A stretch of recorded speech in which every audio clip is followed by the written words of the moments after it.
इन्होंने बच्ची ਨੂੰ ਖੜੇ ਕਰਕੇ ਤੇ ਉਹਨੂੰ ਕਿਹਾ ਕਿ ਵੀ ਕਿਰਪਾਨ ਚੈੱਕ ਕੀਤੀ ਉਹਦੀ। ਮੈਨੂੰ ਇਹ ਲੱਗਦਾ ਕਿ ਇਹਨਾਂ ਦੀ ਗਲਤੀ ਹੈ। ਸਾਡੇ ਸਕੂਲਾਂ ਦੇ ਵਿੱਚ ਬੱਚਿਆਂ ਨੂੰ ਪੰਜ ਕਕਾਰਾਂ ਦੇ ਉੱਤੇ कोई मनाही नहीं होनी। अपनी जान दे देंगे, नहीं छोड़ेंगे। इन ककारों के लिए सिख दूसरों की हिफाजत करने के लिए सिख मरते आए हैं। आज अगर अपनी कौम की बात आएगी नहीं बर्दाश्त किया जाएगा। ये जी सरकार है ये देश वास्ते बहुत खतरनाक है। सारे भाईचारे जड़े दुखी ने किते हिजाब के नाम से मुसलमान भाईचारे उन्होंने परेशान किया जाता है ते आज सिखां दे बच्चों नाल भी इदां ही किया जा रहा है। आज का जो प्रेस कॉन्फ्रेंस का मुद्दा है ये बहुत ही गंभीर मुद्दा है। मैं समझता हूँ हर किसी की जो रिलीजियस भावनाएं उनको कहीं ना कहीं आहत पहुंचाने वाला है। मैं शुरू करूंगा 27 मार्च, आज से एक हफ्ता पहले 27 मार्च को राजौरी में सब इंस्पेक्टर का एग्जाम के लिए एक सेंटर बना। वहां पर डीपीएस स्कूल राजौरी, जब वहां पर 3 बच्चियां और एक बच्चा सिख बच्चा जो अमृतधारी थे वहां एग्जाम देने के लिए वहां पहुंचे तो फ्रिस्किंग के नाम पे सिक्योरिटी वालों ने उसको वहां रोका। उनको कहा गया आपने ये कृपान डालिया, आपको अंदर अलो नहीं करेंगे, हमें ऊपर से हुक्म है, आपने ये कड़ा डाला, आपको अलो नहीं करेंगे। तो बच्ची ने इमीडिएटली जम्मू में हमारे एकमानी चैनल वालों से अप्रोच किया, भाई ऐसे से बात हुई। तो 10 बजे उसने किया, 10:01 पे उसने मुझे कॉल कर दी। इमीडिएटली मैंने उसमें प्रिंसिपल प्राइवेट सेक्रेटरी गवर्नर और उसके प्रणव जी हैं उनसे बात की। मैंने कहा जी इमीडिएटली इंटरव्यून कीजिए। विकास कुंडल जो डीसी है राजौरी के उनसे बात की मैंने, उन्होंने सुनी। एसएसपी से बात की और मैं उनको अप्रिशिएट करता हूं उनके रोल को। उन्होंने immediately with in half an hour ये पूरा मसला सॉर्ट आउट किया और कम से कम 45 मिनट्स के बाद उन बच्चों को वहां सेंटर में लो किया गया। उसी वक्त कुछ देर के बाद एक कॉल भद्रवा से आई, सिरतंगल भद्रवा में हाई सेकेंडरी स्कूल सिरतंगल भद्रवा, डोडा से एक बहन और भाई दो, वो भी सब इंस्पेक्टर के एग्जाम देने के लिए वहां पहुंचे। उनको भी सिक्योरिटी एजेंसी ने वहां 10-15 मिनट रोक के रखा इसी इशू पे, भाई हमने कड़ा पहना, आपने कृपान पहनी है। तो पहले तो मुझे लगा कि शायद ये अनअवेयरनेस है इन लोगों को, जो अफसर आए हैं शायद उनको ये बात मालूम नहीं है, लेकिन ऐसा नहीं था क्योंकि सिख कोई नया मजहब नहीं आया। 1699 में गुरु महाराज ने सिख बनाए थे। आज विदेश की धरती पे यूके में, यूएस में, इटली में, फ्रांस में, वहां पर भी सिखों के जो रिलीजियस राइट्स हैं वहां पर भी रिकॉग्निशन मिली। यूएस की आर्मी में हमें एलो की गई कृपान और पगड़ी, वहां एलो की गई। तो जम्मू कश्मीर में अफसर हमारे आज भी ऐसे हैं जिनको ये नहीं पता, चलो मान लिया। लेकिन कॉन्स्पिरेसी थ्योरी का उस वक्त पता चलता है जब उसी दिन 27 तारीख को ही ऊना में, डिस्ट्रिक्ट ऊना हिमाचल प्रदेश में, वहां भी सब इंस्पेक्टर का एग्जाम के लिए एक सेंटर बना। वहां भी एक बलविंदर सिंह नामक एक शख्स वहां मुझे एग्जाम देने गया। उसने पहले फिजिकल टेस्ट दिया। जब फिजिकल टेस्ट दिया उसने कड़ा पहना था। वहां फिजिकल टेस्ट में हाथ पे मार्किंग करते हैं, उसके हाथ पे मार्किंग की, उसने कड़ा पहना था। उस वक्त कोई ऑब्जेक्शन नहीं की गई, उसने वो क्वालिफाई किया। वो भी जब 27 तारीख को रिटन एग्जाम के लिए आया वहां पर भी उसको ये कह के रोक दिया गया, भाई तुम्हें कड़ा डाल के अंदर नहीं जाने दिया गया, तुझे ये कृपान डाल के अंदर नहीं जाने दिया जाएगा। तो मैं समझता हूं तब हमें यह लगा कि जैसे अकबर के बाद औरंगजेब ने अपनी पॉलिसी जो टॉलरेंस से इंटॉलरेंस की तरफ अपनी पॉलिसी ने रिवर्स की, उसकी पॉलिसी को उसने दारुल हर्ब से दारुल इस्लाम की पॉलिसी डिक्लेयर की, भाई only country for of Islam only. तो उसमें उसने क्या किया था, जब वो पॉलिसी औरंगजेब ने नहीं लाई, उसने हिंदुओं पे जुल्म डालना शुरू किया, उसने मंदिर तोड़ने शुरू किए, उसने जजिया लगाया हिंदुओं पे, मुस्लिम पे 2.5% और हिंदुओं पे 5%। उसने कहा जी हम पे 5%, उसने कहा अगर आप कन्वर्ट हो जाते हो तो आप पे भी 2.5% रहेगा। अच्छी जात पे हिंदुओं को निकाल दिया गया, जो कन्वर्ट हुआ उसको रख दिया गया, बाकियों को निकाल दिया गया, उनके मंदिर तोड़ दिए गए, उनको घोड़े पे बैठना मना किया गया, हिंदुओं को तिलक लगाना मना किया गया। तो ये पॉलिसी थी। आज पता चलता है कि एक और औरंगजेब यहां पर हुक्मरानी करने के लिए आए हैं, जिन्होंने ये अपनी पॉलिसी दारुल इस्लाम वाली आज यहां हिंदुस्तान में लागू करने की कोशिश की जा रही है। आज सिखों के ककारों को चैलेंज किया जा रहा है। सिख जिन्होंने पहले गुरु महाराज ने जिन्हों पे नहीं पहना, जिन्हों डालने से इनकार किया, लेकिन जब 9वें बादशाह आए उसी जिन्हों को डालने के लिए, उनकी रखवाली के लिए उन्होंने अपना आप निछावर कर दिया। तो ये कम्युनिटी जो दूसरी कम्युनिटी के लोगों को रिलीजियस राइट्स के लिए अपनी जान निछावर कर सकती है, आज मैं सरकार को दावे से कहता हूं कि अगर ये चीजें बंद ना हुई तो हम किसी भी हद तक जाने के लिए तैयार हैं। ताजी मिसाल आपको दूंगा, उसके बाद एक ताजी एग्जांपल आपको दूंगा। हमारा जम्मू में एक हेरिटेज स्कूल, जो प्राइवेट स्कूल, ये सिंह साहब बैठे, इनकी बेटी वहां पढ़ती थी, इसने अमृतपान किया।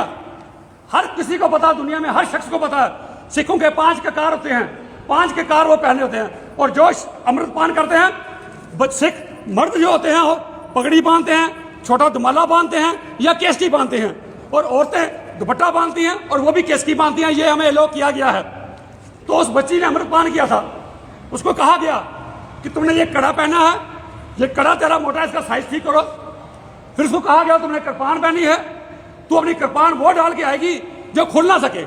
मैं समझता हूँ ये बड़ा बहुत सोफिस्टिकेटेड वेपन है जो बच्ची ने क्लास में जाकर चलाना था।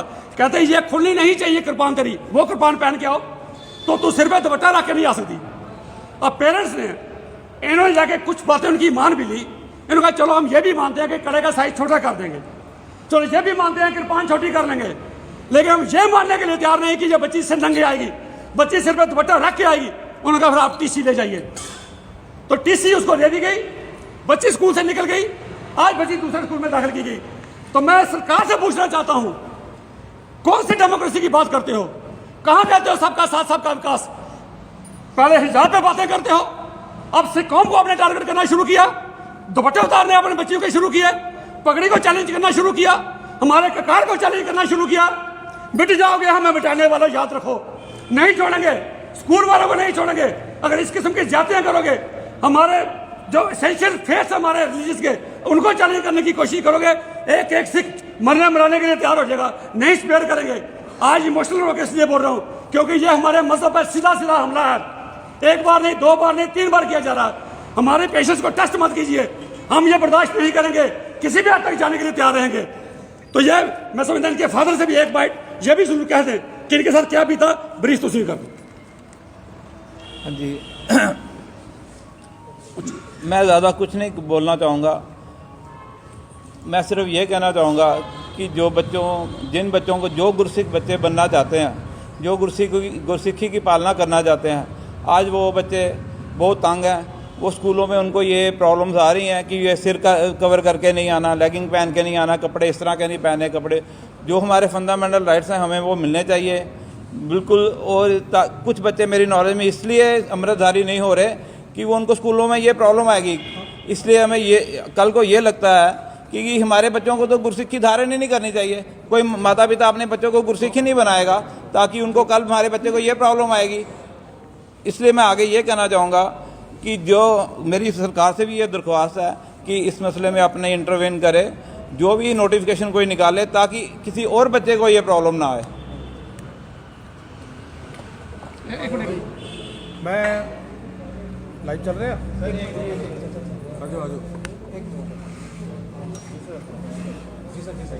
मैं सारे मीडिया ਦੇ ਪਹਿਲਾਂ ਤੁਹਾਡਾ ਸ਼ੁਕਰਗੁਜ਼ਾਰ ਹਾਂ ਕਿ ਤੁਸੀਂ ਛੋਟੀ ਆਵਾਜ਼ ਵੀ ਤੁਸੀਂ ਬੁਲੰਦ ਕਰਦੇ ਹੋ। ਮੈਂ ਇਸ ਪੂਰੇ ਜੰਮੂ ਦੇ ਮੀਡੀਆ ਦੇ ਰਾਹੀਂ ਉਹਨਾਂ ਲੋਕਾਂ ਨੂੰ ਅਪੀਲ ਕਰਨਾ ਚਾਹੁੰਦਾ। ਭਾਈ ਸਾਹਿਬ ਨੇ ਡਿਟੇਲ ਹੀ ਤੁਹਾਨੂੰ ਦੱਸਿਆ, ਪਰ ਮੈਂ ਸਿੱਧੀ ਚੋੜ ਕਰਾਂਗਾ। ਜੋ ਤੁਸੀਂ ਸਾਡੇ ਨਾਲ ਕਰੋਗੇ ਸਿੱਧਾ ਬੋਲਾਂਗਾ। ਯਾਰ ਤੁਹਾਡੀ ਔਕਾਤ ਹੀ ਨਹੀਂ ਕੋਈ। ਕੱਲ ਅਸੀਂ ਗੁਰੂ ਤੇਗ ਬਹਾਦਰ ਪਾਤਸ਼ਾਹ ਦਾ 400 ਸਾਲਾ ਪ੍ਰਕਾਸ਼ ਪੁਰਬ ਮਨਾਇਆ, ਤੁਸੀਂ ਭੁੱਲ ਗਏ ਹੋ? ਤੁਹਾਡੇ ਜੰਜੂ ਕਰਕੇ ਜਿਹੜਾ ਤੁਸੀਂ ਚਿੰਨ੍ਹ ਪਾਉਂਦੇ ਹੋ, ਤੁਹਾਡੇ ਚਿੰਨ੍ਹ ਕਰਕੇ ਆਪਣੀ ਕੁਰਬਾਨੀ ਦਿੱਤੀ, ਆਪਣੀ ਆਹੁਤੀ ਦਿੱਤੀ, ਤਾਂ ਅਸੀਂ ਜਿਹੜੇ ਚਿੰਨ੍ਹ ਤੁਸੀਂ ਸਾਡੇ ਚਿੰਨ੍ਹ ਦਬਾ ਦੋਗੇ।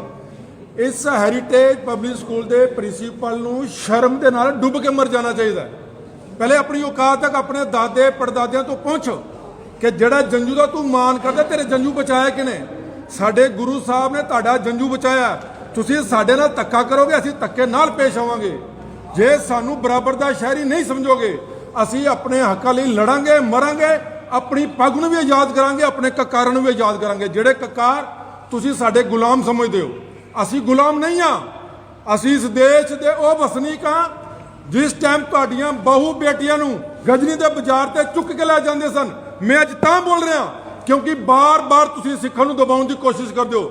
ਮੇਰੇ ਹਿੰਦੂ ਵੀਰਾਂ ਦੀ ਬਹੁਤ ਕੁਰਬਾਨੀਆਂ, ਮੈਂ ਉਹਨਾਂ ਦਾ ਸਿਜਦਾ ਕਰਦਾ, ਉਹਨਾਂ ਨੂੰ ਸਲਾਮ ਕਰਦਾ, ਉਹਨਾਂ ਪ੍ਰਤੀ ਮੇਰੀ ਕੋਈ ਰੰਜਿਸ਼ ਨਹੀਂ ਹੈ। ਪਰ ਜਿਹੜੀਆਂ ਹਾਕਮ, ਜਿਹੜੇ ਸਰਕਾਰ ਇਹਨਾਂ ਨਾਲ ਮਿਲ ਕੇ ਇਹ ਸਿੱਖਾਂ ਤੇ ਟਾਂਟ ਕਰਦੇ ਹਨ, ਮੈਂ ਉਹਨਾਂ ਨੂੰ ਕਹਿਣਾ ਚਾਹੁੰਦਾ ਹਾਂ ਤੁਸੀਂ ਸਾਨੂੰ ਦਬਾ ਨਹੀਂ ਸਕਦੇ। ਜੇ ਸਾਡੇ ਚਿੰਨ੍ਹਾਂ ਨੂੰ ਤੁਸੀਂ ਗੁਲਾਮੀ ਦੀ ਨਿਸ਼ਾਨੀ ਪੈਦਾ ਕਰੋਗੇ, ਪਹਿਲੇ ਆਪਣੀ ਔਕਾਤ ਯਾਦ ਕਰੋ। ਆਪਣੀ ਔਕਾਤ ਤੁਹਾਡੀ 2 ਪੈਸੇ ਦੀ ਔਕਾਤ ਨਹੀਂ ਹੈ। ਜਿਹੜੇ ਜੰਜੂ ਦੀ ਕਦਰ ਕਰਦੇ ਨਾ, ਉਹਨਾਂ ਨੂੰ ਮੇਰਾ ਸਲਾਮ ਹੈ। ਜਿਸ ਜੰਜੂ ਦੀ ਖਾਤਰ ਜਿਹੜੇ ਲੋਕੀ ਆਪਣਾ ਚਿੰਨ੍ਹ ਸਮਝ ਕੇ ਗੁਰੂ ਤੇਗ ਬਹਾਦਰ ਪਾਤਸ਼ਾਹ ਦੀ ਕੁਰਬਾਨੀ ਨੂੰ ਯਾਦ ਕਰਦੇ ਹਨ, ਉਹਨਾਂ ਨੂੰ ਸਲਾਮ ਹੈ। ਇਹੋ ਜਿਹੇ ਅਕ੍ਰਿਤ ਕੰਨ ਸਕੂਲ ਦੇ ਪ੍ਰਿੰਸੀਪਲ ਇਹਨਾਂ ਨੂੰ ਡੁੱਬ ਕੇ ਮਰ ਜਾਣਾ ਚਾਹੀਦਾ ਹੈ। ਸਾਡੇ ਸਿੱਖਾਂ ਨੂੰ ਵੀ ਮੈਂ ਲਾਸਟ ਅਪੀਲ ਕਰਦਾ, ਮੀਡੀਆ ਦੀ ਰਾਹੀਂ ਸਾਡੀ ਅਪੀਲ ਤਾਂ ਜਾ ਰਹੀ ਹੈ, ਪਰ ਆਪਸ 'ਚ ਲੜ ਕੇ ਮਰਨਾ ਬੰਦ ਕਰ ਦਿਓ। ਮੈਂ ਕਹਿੰਦਾ ਚਲੋ ਹੈਰੀਟੇਜ ਦੇ ਸਕੂਲ ਗੇਟ ਬੰਦ ਕਰਨਾ, ਜਿੰਨੀ ਦੇਰ ਉਹ ਰਿਟਰਨ 'ਚ ਮਾਫੀ ਨਹੀਂ ਮੰਗੇਗਾ ਜਾਂ ਹੋਰ ਸਿੱਖ ਬੱਚਿਆਂ ਨੂੰ ਹਰਾਸ ਕਰਕੇ ਨੀਂਦਰ ਉੱਠਣਾ ਨਹੀਂ। ਮੈਂ ਇਹ ਸਿੱਖਾਂ ਨੂੰ ਵੀ ਕਹਿਣਾ ਚਾਹੁੰਦਾ। ਬਹੁਤ ਬਹੁਤ ਧੰਨਵਾਦ ਤੁਹਾਡਾ ਮੀਡੀਆ ਦਾ, ਬਹੁਤ ਬਹੁਤ ਧੰਨਵਾਦ।